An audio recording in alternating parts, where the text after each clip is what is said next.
I am Angelia Stone. I am the CEO of Magazine.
Hello, Gems, and welcome to our Tuesday night Hope Chat Live.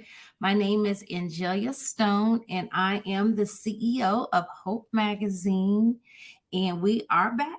It's been a week already, and I'm so happy that you decided to join me and us for this amazing show.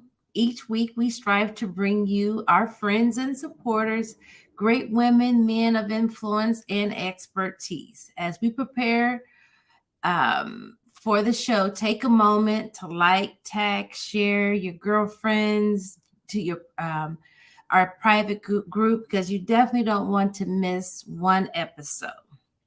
If you are in our private groups, invite your sister friends to join us right here where everything good is happening. So now let's talk about our wonderful guest tonight. I'm so happy to have joining our show Miss Beautiful and the lovely Autumn Carter.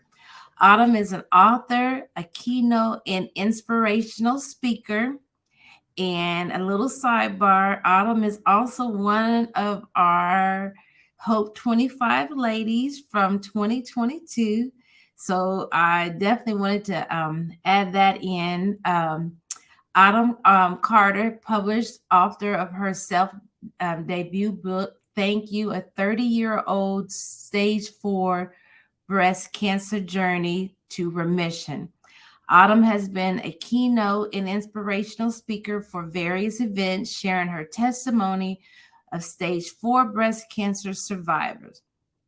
She was diagnosed at the age of 30, and she reached remission at the age of 33 with a prognosis of 2 years to live.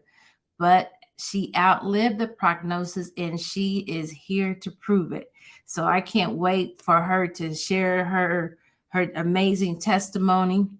Autumn has set out on a mission, continuing to raise awareness around self-care, breast cancer awareness, disparities in healthcare, and post-traumatic growth, PTG. Today, we're glad to chat about the awareness that is needed specifically among women of color.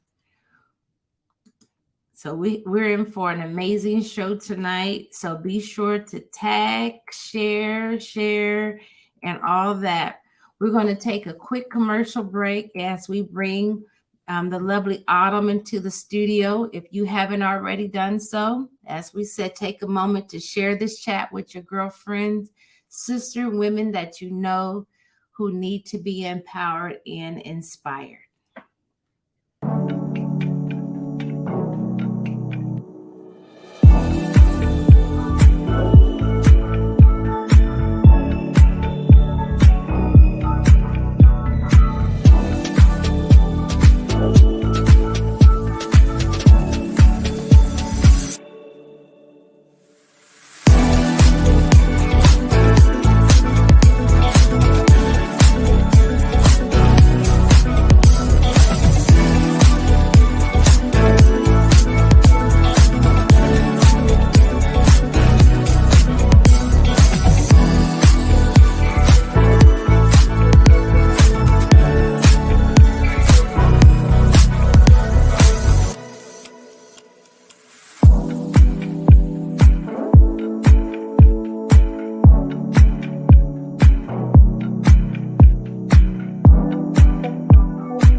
There she is. There's the lovely Autumn R. Carter. How are you? I'm lovely. How are you? I'm fine. We are finally making this one-on-one chat happen, huh? Yes, we are. How you been? I've been amazing. I've been amazing and blessed. How about yourself? I'm doing wonderful. I see you all out here doing amazing things and everything, and just sharing your amazing story and testimony, and just and I just love it. Thank you. I appreciate that so much. It's all God. I'm just being obedient. Well, good. Well, we're going to jump right into the chat because there's so much that I know we need to cover and talk about. So tell us a little bit about yourself, just the everyday Autumn. So the everyday Autumn. The fabulous Autumn, might I add. Thank you. I appreciate that so much. Everyday Autumn is driven, focused. When I say driven, more so purpose-driven. I enjoy family, friends, and really personal growth. That's like something I've been into a lot lately. That's good. So tell us, let's talk about your previous health challenges. How did you find out that you had breast cancer? So I found out because I had a few symptoms that had led up to, I apologize, my light is timed. Oh, that's okay. In my office, give me 1 second, I apologize. You're fine, take your time. Okay. And so I had found out because I had a few symptoms that had led up to me finding a lump. And the symptoms had included a elongated period that lasted for about 2 weeks, and that was not normal for me. Oh, wow. Yeah, my normal menstrual cycle would usually last about maybe 3 days. And so for it to be 2 weeks, that was alarming to me. I also had woke up in the middle of the night with a hot flash, which caused me to wake up to a puddle of sweat. Oh, wow. Yeah. And then I also had a sore nipple where they actually found the lump. But I actually had found that through self-examination. Well, what's interesting is that just you saying that, this thinking how important it is for us to know our bodies and to Mhm. know what's not normal. For you to be so young and just, you could have just said, oh, it's nothing, this could be anything. But you identify what 3 things that was, your period was long. You Mhm. you had a hot flash because you think, okay, what am I having a hot Mhm. flash for? Absolutely. And then you said about your nipples. Now, was your flow different, or was it just in that kind of like triggered things too for you, or what? When you say my flow, my menstrual flow. But when you had it for the extended 2 weeks, was it different, or was it like it was a regular menstrual cycle? So I would say it was the same as my normal menstrual cycle. It wasn't any. Well, actually, you know what? I take that back because it's been about maybe 3 or 4 years since that happened. So I'm trying to recall. I want to say it was a little bit heavier than usual, Mm-hmm. and so that was not normal, and the color was much darker than my usual menstrual color. Now, prior to this, did you go for regular checkups or mammogram, or were you just kind of at that age where they say, oh, you don't need to have a mammogram till you 35, 40 years old? So I would get routine checkups when it came to my OBGYN. Mm-hmm. So this time I had my daughter, and so I would get yearly checkups. Mm-hmm. But as far as getting a mammogram, they actually turned me away and told me I could not have one unless breast cancer ran in my family, which it did not, and it still does not. Wow. And then also, too, they told me that I was under the age of 40 in order for my insurance to cover it. Oh, wow. Yeah. Wow. Wow. Wow. Were you immediately diagnosed with stage 4? Did that kind of progress, or, how was that? That's a great question. So I was not diagnosed originally with stage 4. It progressed from stage 1, then to stage 3, and then from stage 3 to stage 4. And it happened very aggressively. So I'd probably say within a 2-month time frame, I was diagnosed with 3 different stages of cancer. Mhm, mhm. And once you were diagnosed, what was your first course of action? I know you probably knowing you and knowing your mom, you guys were on it right away. Yeah, absolutely. So medically, my mother, she happens to have a friend of the family who is a breast surgeon. So she Mhm, had reached out to her to understand like what our next steps were going to look like. And then from there, I basically went to so many different doctor's offices just to get different perspectives of treatment. So I saw my surgeon, and then I also had a radiologist, and then I eventually met my oncologist. mhm, mhm. That had to be, I can imagine what that whole feeling.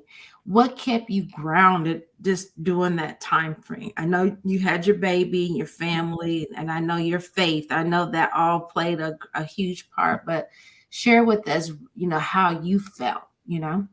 Sure. So I really felt like I was going to be okay, to be quite honest. Mm-hmm. I had so much peace over me, and I know that was God, Mm-hmm. because something like that, I would never fathom that I would be able to handle that on my own. And Mm-hmm. so I had peace like none other with having a great support system between my family and some close friends. And then Mm-hmm. also, too, having, like you said, my faith in my daughter. She was a huge reason for why I continue to want to survive. Good. That's awesome. I knew it. Yeah. Let's talk about your book, Autumn. Thank You, a 30-year-old stage 4 breast cancer journey to remission. Why thank you? So thank you is for so many reasons. Thank you is, and I don't want to tell the whole story because I do want people to, Okay, now don't tell us yes, everything. still read the book.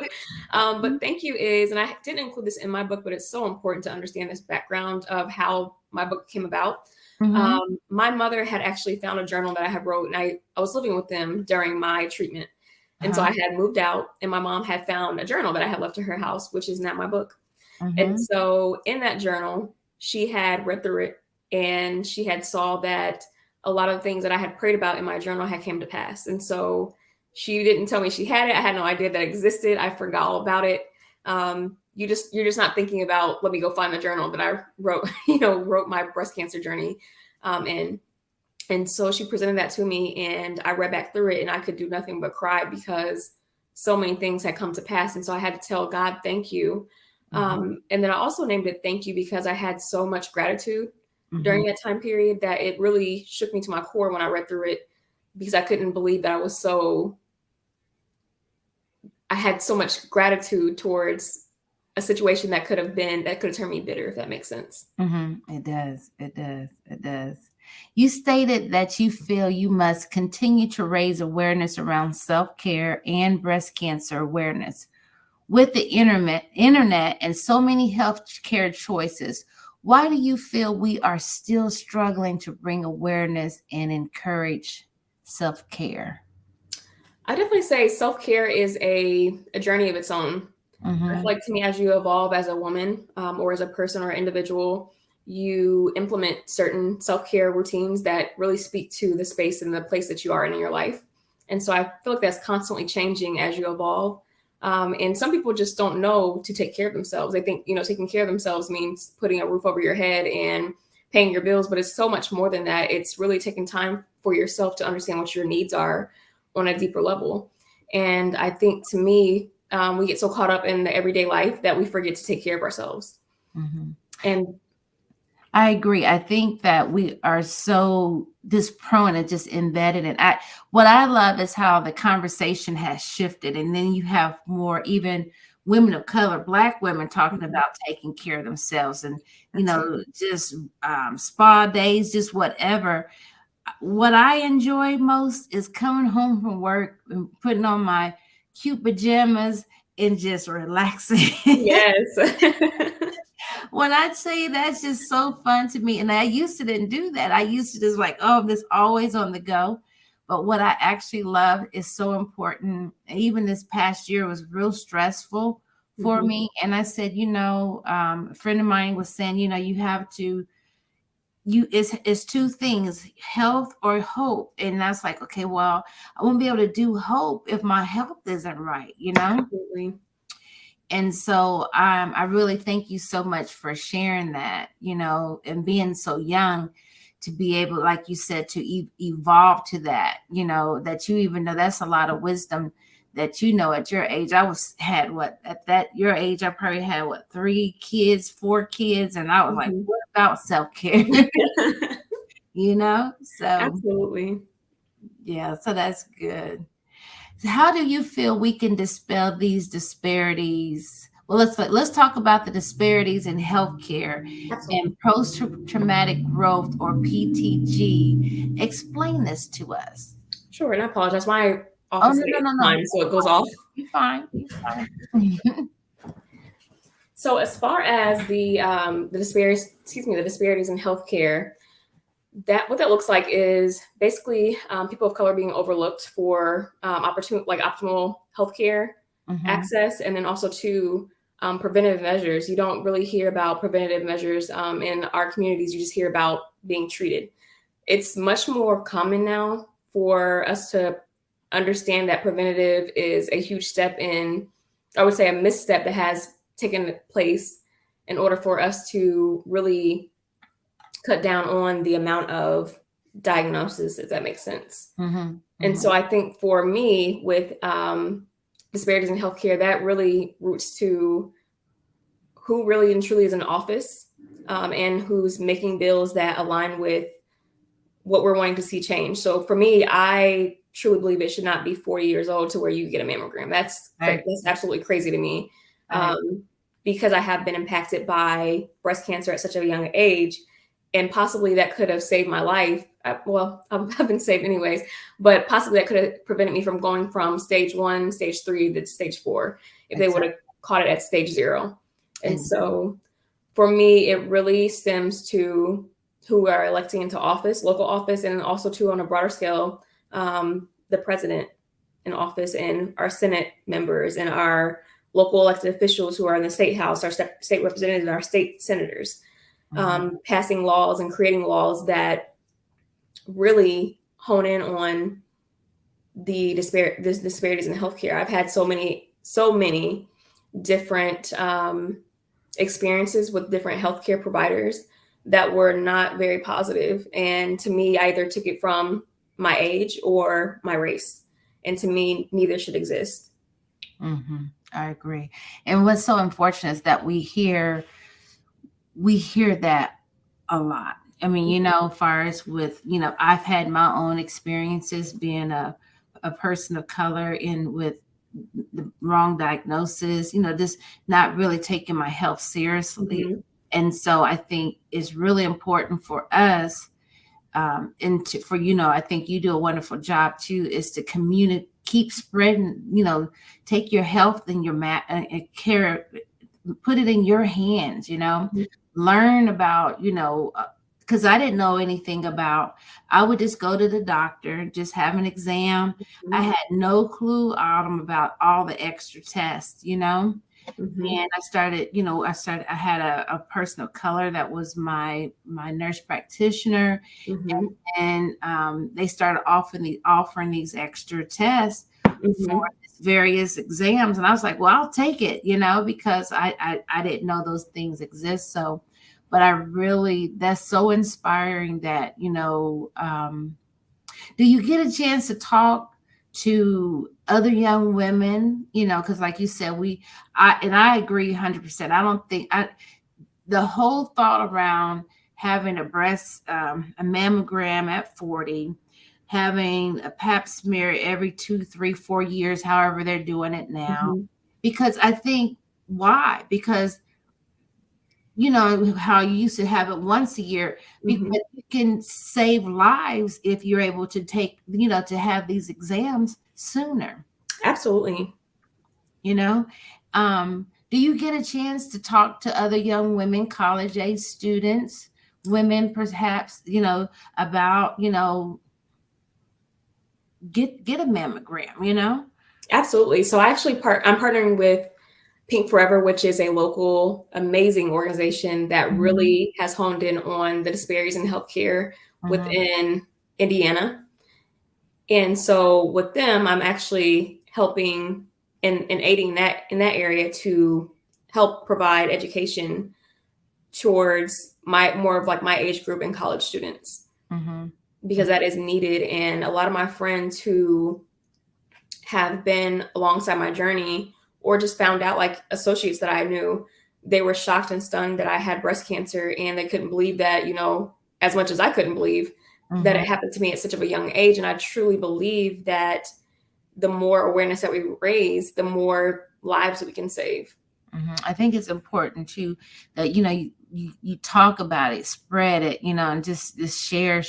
And I think you do a wonderful job at that because, again, especially with women of color, a lot of times oh, it's not in our family. Oh, I'm okay. I'm not 40 years Mhm. old yet, and so there's a lot to unpack there. Being a woman of color, if it's not hereditary, if it's not genetic, but also just you're up against the disparities in the health community, in healthcare, that you don't even, I mean, it was shocking to me. I don't know why. It was just like, it Mhm. seemed like I've lived in it was in this bubble, Autumn, when, with, everything is so advanced on the internet that you read these stories and it's like, am I really being discriminated? You mean when I go to the doctor, it's different for me than Absolutely. someone of a different race? I mean, it was just, when I tell you that was shocking to me, it was because, again, we didn't have those conversations in my family. My mom, that she had no clue that there was any different. Mhm. And so I think it's so important, to be able to share these things. Even when I was first made aware of your story when you with your nomination, and just I think it was your mom that nominated you. And I'm just thinking, wow, that's really something to Mhm. be able to have that experience. But even as Gwen is saying here, we need to hear more from women of color and women in general about our own health. And I think that was, even your story has helped me move forward to always want to put um, women of color's health first, and talk about, because that's essential. It's real important, so. Absolutely. And I think to me, the standpoint of where I really empowered myself in the situation was really taking a hold of my healthcare to be a partner with my doctor. And Mhm. so I participated I in my like that word, partner. I yes, like. I partner with my doctor, and so I'm very vocal about my needs. I'm very vocal about my wants. Of course, he keeps me in a safe of like, a space of like being safe where he's like, okay, Autumn, I can't do that because we have to focus on this, but I'm still voicing and expressing myself to be a partner. And even with my general doctor, she's just like, thank you so much for raising awareness about certain things, because I feel like I know my body more than the doctor does. Of course, I think you should. Right, absolutely. So they're able to diagnose what's going on, but I'm able to tell them, like, I think this may be it, or this may be it, to kind of give them a starting point.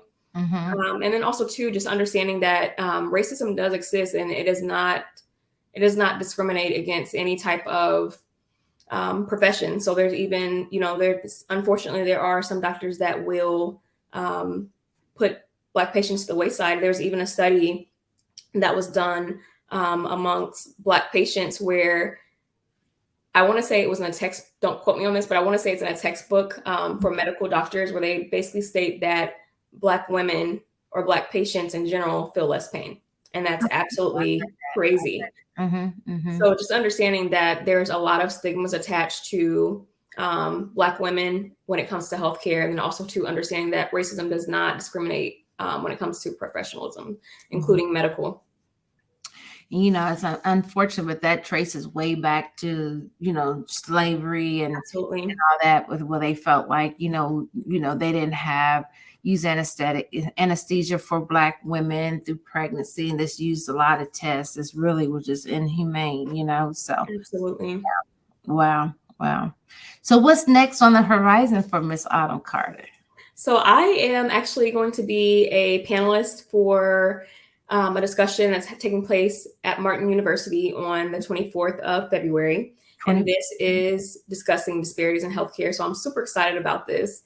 It is Pink Forever is a sponsor, as well as Cancer Community Center and IU Health, which plays huge roles in I would say equipping and educating people when it comes to healthcare disparities. So I'm super excited about that. And then also too, I'm working on a few things. And so I have a few things that will be coming out soon, and I'm excited about them. And I will be sure to blast them on my social media as well. Well, you definitely got to tag us and share and all that good stuff with us too. So. Absolutely. So how can our audience connect with you, Autumn? Sure. So on Facebook, my name is simply Autumn R. Carter. And then also too on Instagram, sorry, I was trying to read the comment. Also too on Instagram, it's autumn.r.carter. Oh, wow. Okay. So thank you so much for joining us this week. And we definitely, always going to keep up with you, one of our Hope 25, and just for your amazing story, and just for you just being who you are. We can't wait until book 2 drops, and, all the fabulous things that you have, and, just continue to use your voice to be an instrument and to share, being an advocate for women's health. So we really appreciate that. Thank you so much. I appreciate you for having me. Thank you so much. You're welcome.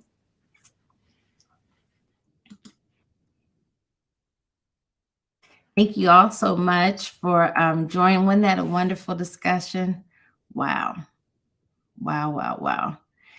Be sure to, you'll be able to, join us for this chat if you came in late, or if you just want to watch it again. A lot of good nuggets there. So be sure to share, tag everyone, and thank you all so much for joining us and joining me and Autumn tonight. We will see you next Tuesday at 8:30, and make sure you stay close to our page so you can see the announcement that comes out. We have a full schedule all the way up until April, so you definitely don't want to miss it. So again, thank you all so much. I enjoyed being with you tonight, and I'll see you next Tuesday.